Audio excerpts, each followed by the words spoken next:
My general manager texted me one Friday afternoon asking me to meet him in the conference room. I thought maybe it was about a new project or even recognition for the years of dedication I had given this company. Instead, he looked me straight in the eye and said words I'll never forget. "Lisa, after 17 years, your salary is too high for your contribution." Just like that. No appreciation, no conversation, just cold dismissal. He followed it up with something even colder: "Your email access has already been disabled."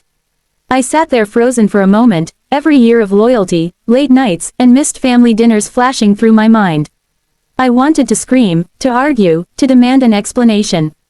But instead, I calmly stood up, thanked him for the experience, and walked out without another word. On the outside, I looked calm. On the inside, my chest felt like it was caving in. My palms were sweaty, my throat was tight, and my heart was pounding so hard I could hear it in my ears. 17 years of giving everything I had, and this was how it ended. The humiliation was unbearable, but as I walked to my car, one thought kept repeating in my head. Next Monday would be fun. Over the weekend, the shock turned into resolve. I wasn't just any employee. I knew the ins and outs of that company better than anyone else. I knew the systems, the clients, and the weaknesses that management constantly overlooked.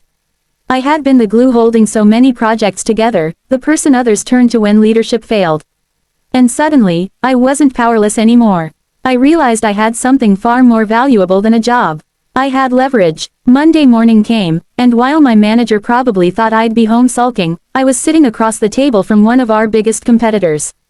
I laid everything out: contacts, workflow strategies, and most importantly, the exact mistakes that were costing my old company millions. They didn't just offer me a job. They offered me a leadership position, better pay, and full freedom to build a team. It felt like validation, like finally being seen after years of being dismissed. By Wednesday, word had spread that half a dozen key employees had followed me to the new company.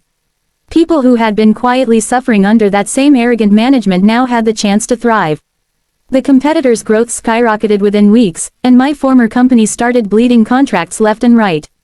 Clients who had trusted me personally refused to stay with a company that treated people like disposable tools. The best part, my old manager had to call me directly to beg for help fixing the chaos. The same man who told me I was too expensive, who disabled my email before I even stood up, was now swallowing his pride and asking me to consult.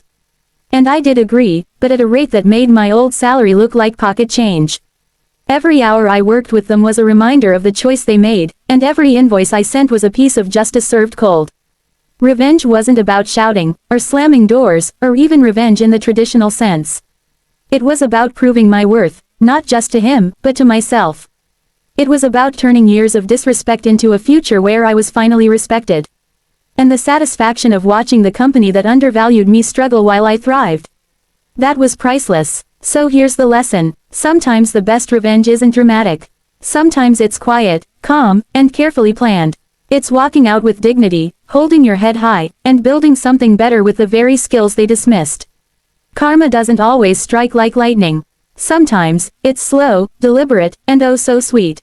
If this story gave you chills, hit that like button and tell me in the comments, what's the most satisfying revenge you've ever witnessed? And of course, don't forget to subscribe for more stories that prove one simple truth.